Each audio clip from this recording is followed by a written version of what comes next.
Bonsoir à tous, bienvenue pour cette... alors là, il faut que je me tourne vers François, la 16e 17e, voilà, j'en avais perdu une au passage.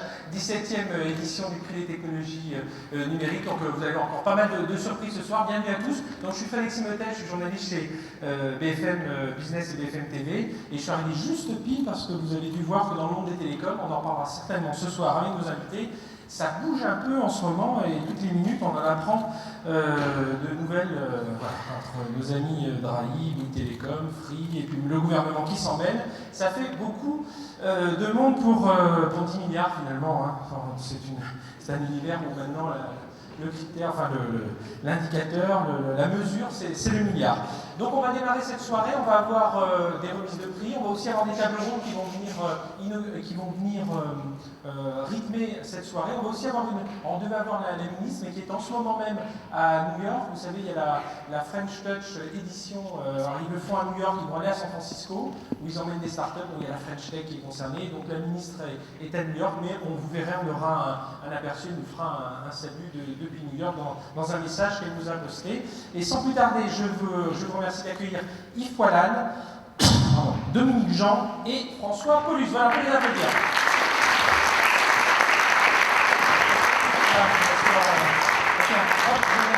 François.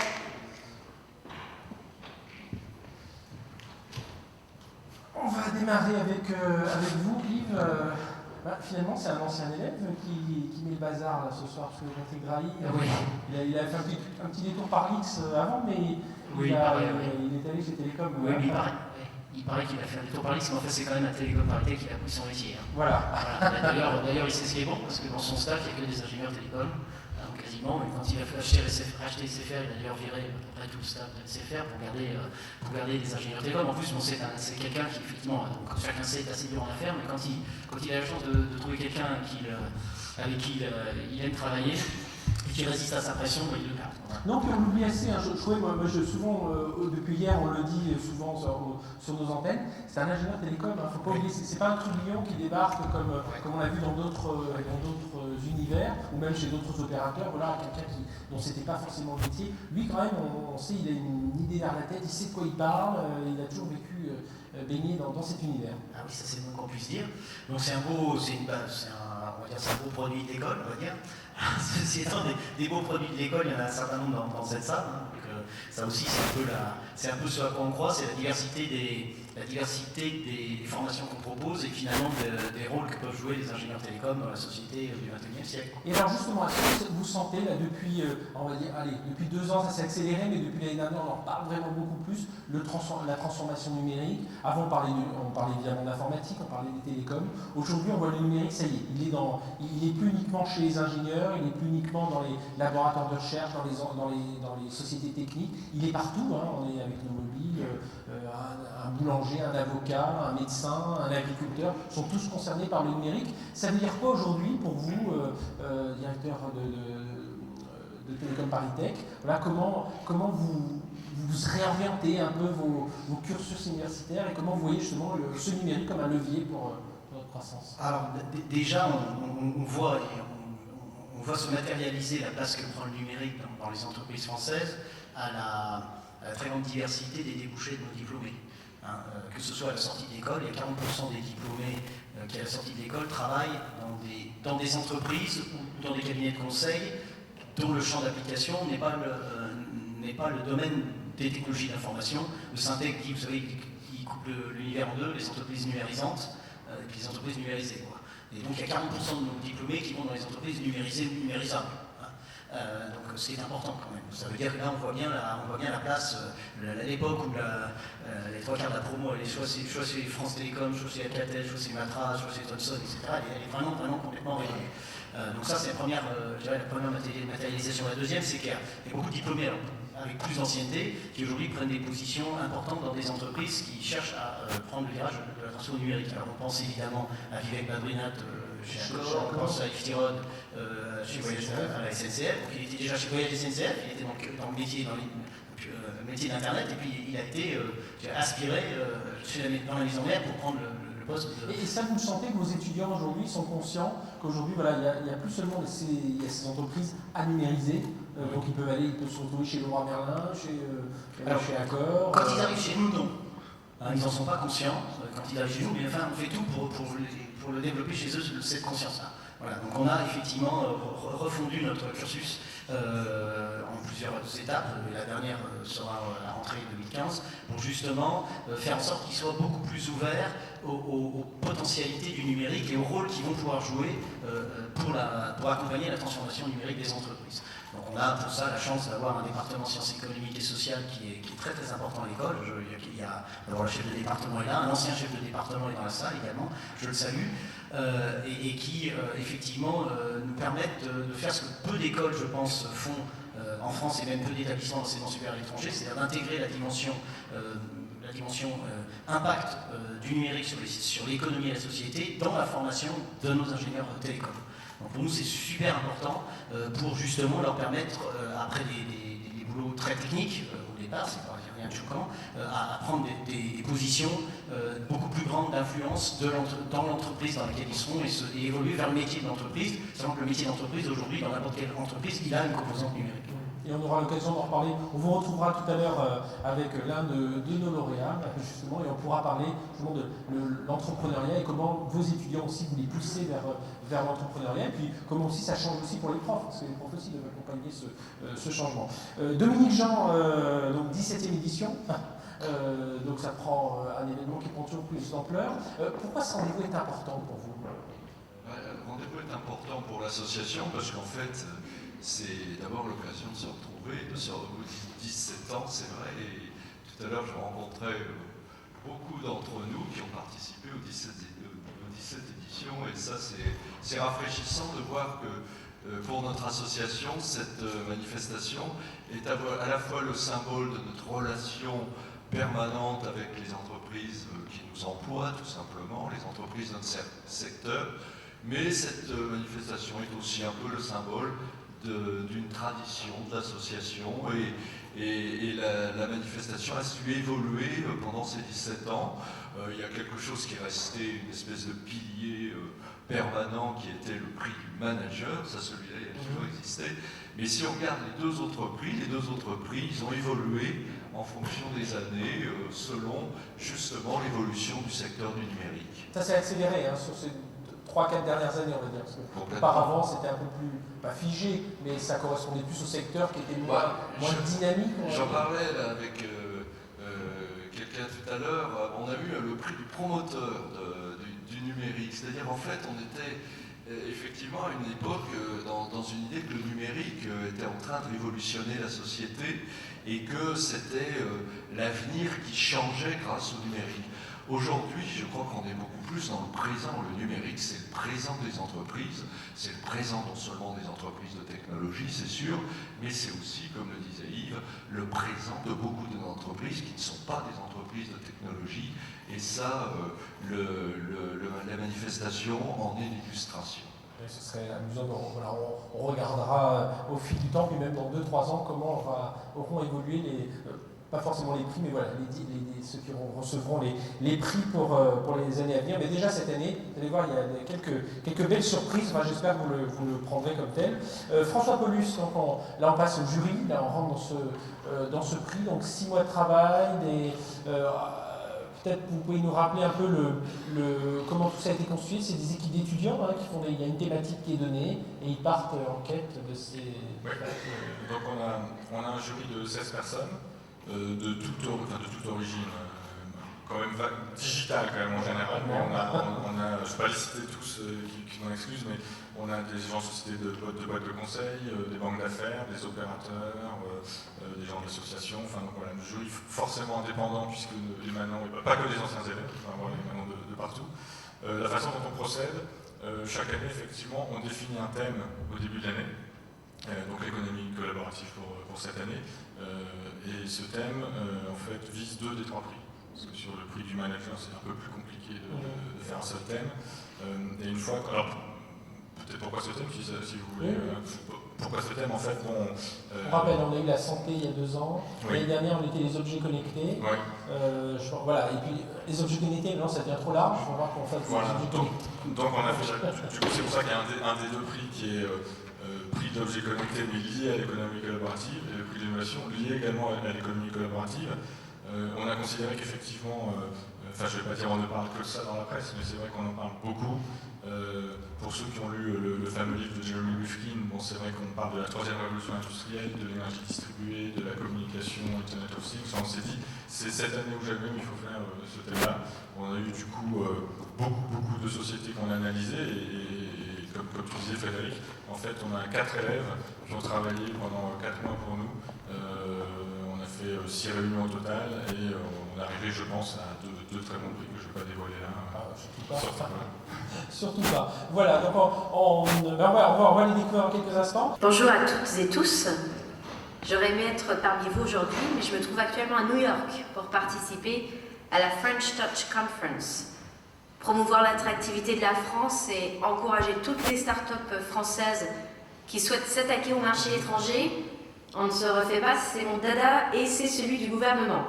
Avec quelques résultats d'ailleurs, puisque la croissance redémarre et les investissements étrangers en France, notamment ceux tirés par le numérique, sont à la hausse.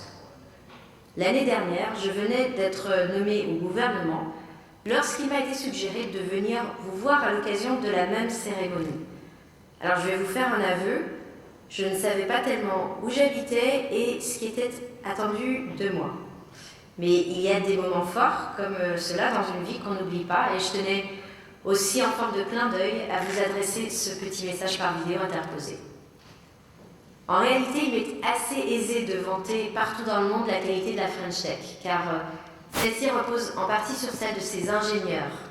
Cette qualité, elle est reconnue, recherchée, elle est un atout majeur pour notre pays dans la compétition internationale, et à l'heure où l'enjeu de l'emploi et de la formation forme sans doute le principal défi posé à notre pays dans l'ère numérique.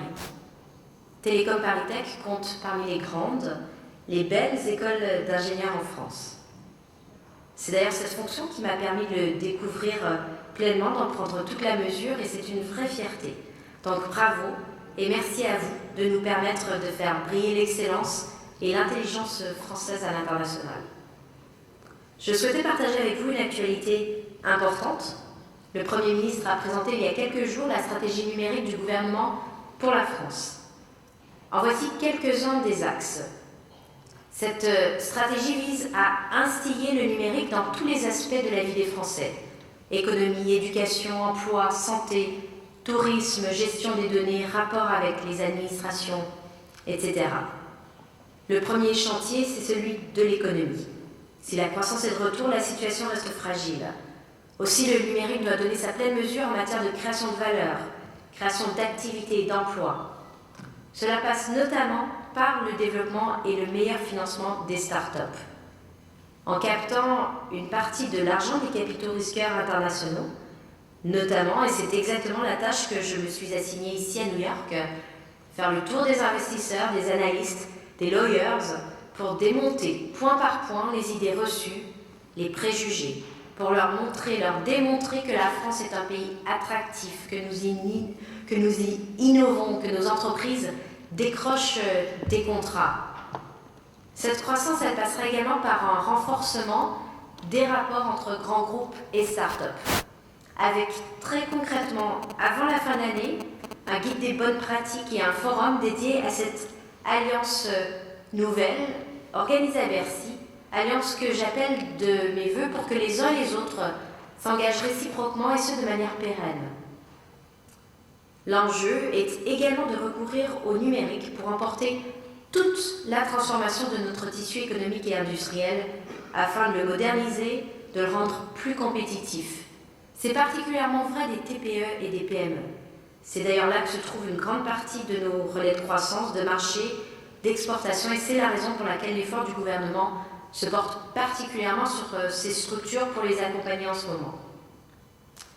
Le deuxième chantier après l'économie, c'est celui de la diffusion des technologies et des usages. Vous le savez mieux que quiconque, cela réclame tout d'abord un haut niveau de qualité des infrastructures. Et le plan France Très Haut Débit, c'est le plus grand chantier de la mandature. C'est même le plus grand chantier du début de ce siècle.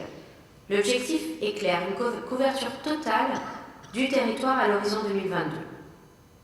Cette diffusion doit également faire la part belle aux usages.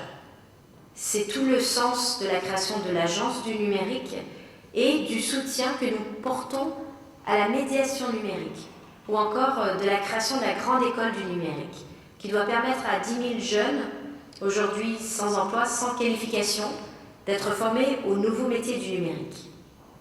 C'est aussi l'objectif du plan éducation et numérique, porté par la ministre de l'Éducation nationale, pour diffuser la culture et les apprentissages numériques dans les écoles, les collèges, les lycées. Le troisième chantier, c'est celui des données, de la data. Agir sur les données, c'est tout à la fois favoriser l'innovation, rassurer les citoyens, les usagers, les consommateurs et établir une régulation des pratiques pour garantir le libre accès au marché, la libre concurrence. C'est pourquoi nous proposons par exemple la création de données d'intérêt général. C'est pourquoi aussi nous souhaitons inscrire une modification de la loi française sur les données personnelles, de même que l'instauration de la possibilité de transporter ces données d'un service à un autre. C'est pourquoi nous militons au sein du Conseil de l'Europe pour établir une charte européenne des droits du citoyen et du numérique. Tout cela ne prendra son sens que dans un cadre qui garantisse le libre exercice de chaque acteur dans le respect des réglementations et des législations nationales. Aussi, nous proposons l'inscription de la neutralité du net dans la loi française, tout comme sont examinées par les services de la concurrence les conditions générales d'utilisation des grandes plateformes qui opèrent en France.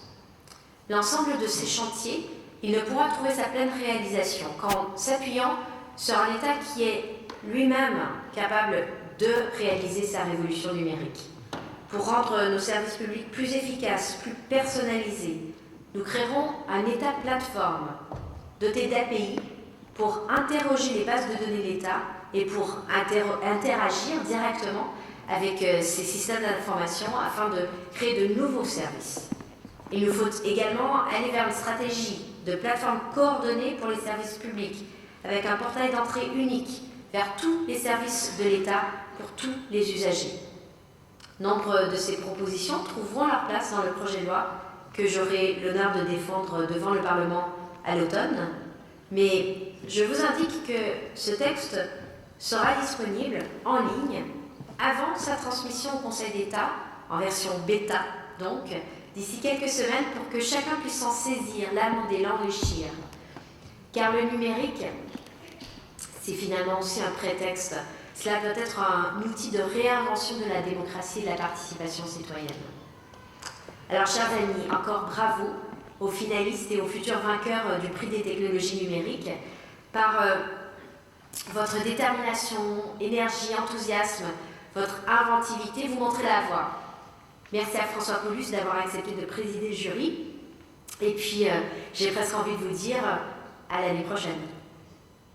Janine, donc là, on dit bonjour. Bonsoir, merci d'être avec nous. Donc Janine, membre du jury. Depuis un certain temps, et j'en suis très fière, j'apprends beaucoup. Et je dois dire que ce soir, particulièrement, je crois qu'on va avoir des surprises de grande qualité. Alors, premier prix, on va parler du prix de l'objet connecté. Voilà. Alors, je crois qu'on peut les appeler les prétendants gagnants. Dire pourquoi on a pris un petit peu le sens de ce prix, pourquoi objet connecté? Objet connecté et puis aussi économie collaborative. Comme vous l'avez dit tout à l'heure en introduction, François Paulus l'a rappelé, c'est des sujets extrêmement importants pour notre société. C'était l'économie collaborative. Très récemment, je discutais avec le maire de Paris et un de ses collaborateurs. On constate par exemple que dans Paris, la plupart des voitures ne vont être utilisées au maximum que 20 minutes par jour. Et on a des millions de voitures qui vont encombrer la capitale. Bon, alors c'est un sujet de communication, c'est un sujet de télécommunication, d'économie, et ça nous a aussi impressionnés. Les sujets de santé nous ont aussi interpellés. L'année dernière, on s'en est beaucoup préoccupés. Grâce aux objets connectés, certains d'entre nous continuent à avoir une certaine dynamique. Dans les hôpitaux, les écoles aussi, ça devient des éléments déterminants. Et je crois que c'est notre devoir, si vous voulez, d'encourager toutes nos jeunes entreprises qui ont non seulement un background, c'est-à-dire qui ont la chance de pouvoir faire de grandes écoles comme ParisTech, qui ont des idées, qui souvent vont à l'étranger, reviennent, nous apportent un autre regard. Et je crois que sur le secteur des objets connectés, on avait vraiment beaucoup de travail à faire. Dans tous les secteurs, on le verra tout à l'heure, des choses assez inattendues qui permettent à l'agriculture, par exemple, de trouver des consommateurs attentifs à l'évolution de notre territoire. Et ça, c'est aussi un message important que doit apporter le jury à nos sociétés technologiques. Donc on a parlé un peu de voiture, on va appeler Dominique Jean qui va remettre le prix. Et le prix, Janine, je vous laisse le dévoiler. Donc on a parlé de voiture, on était dans cet univers, et donc le prix Objet Connecté 2015 est Alors, attribué. on va les appeler. C'est Stéphane Savouret qui va venir pour qu'on lui remette ce prix. Stéphane est le président de Coulicar. Coulicar, c'est une société...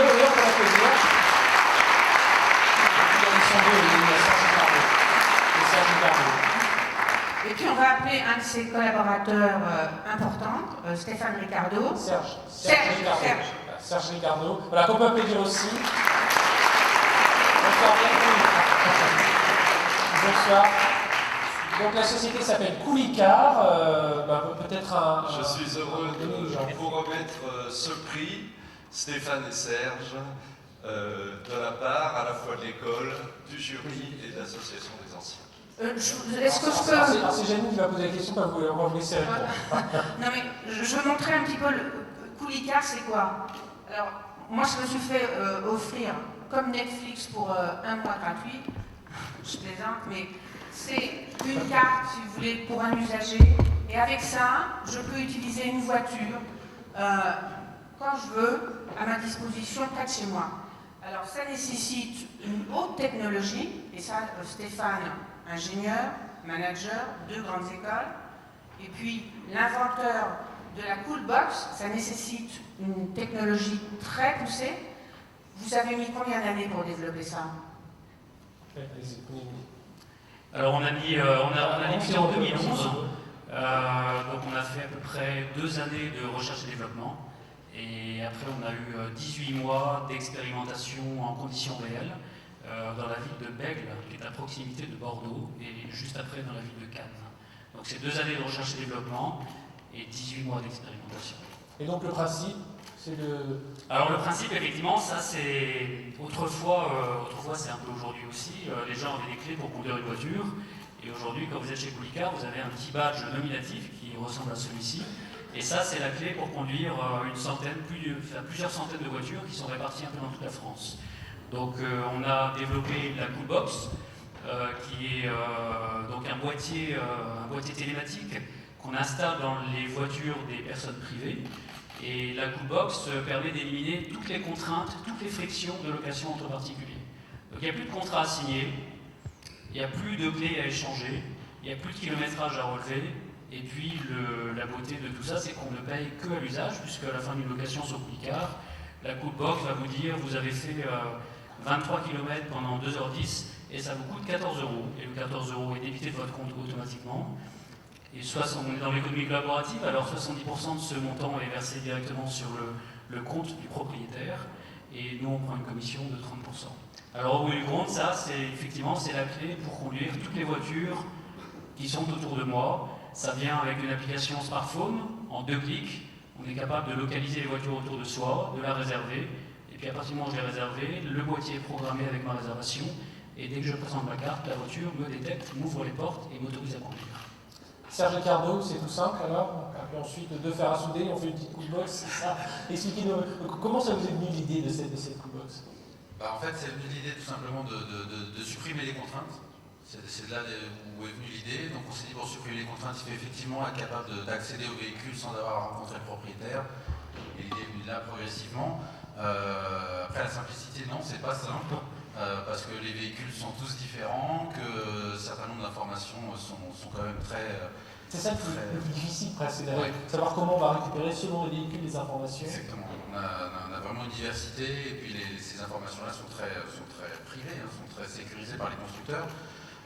Donc il nous a fallu vraiment trouver une technologie capable et développer une technologie capable d'accéder à tous ces véhicules dans un certain nombre de contraintes, des contraintes effectivement d'une part très techniques par rapport aux véhicules, des contraintes également financières.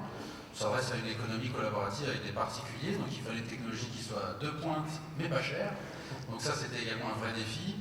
Et puis aussi industrialisable, installable très rapidement dans une vocation à... Là c'est disponible aujourd'hui, on est d'accord. Tout à fait disponible. Ouais. Bien, on va vous applaudir, on va vous retrouver tout à l'heure dans la table ronde avec d'autres lauréats. En tout cas on peut les applaudir. Bien, bravo.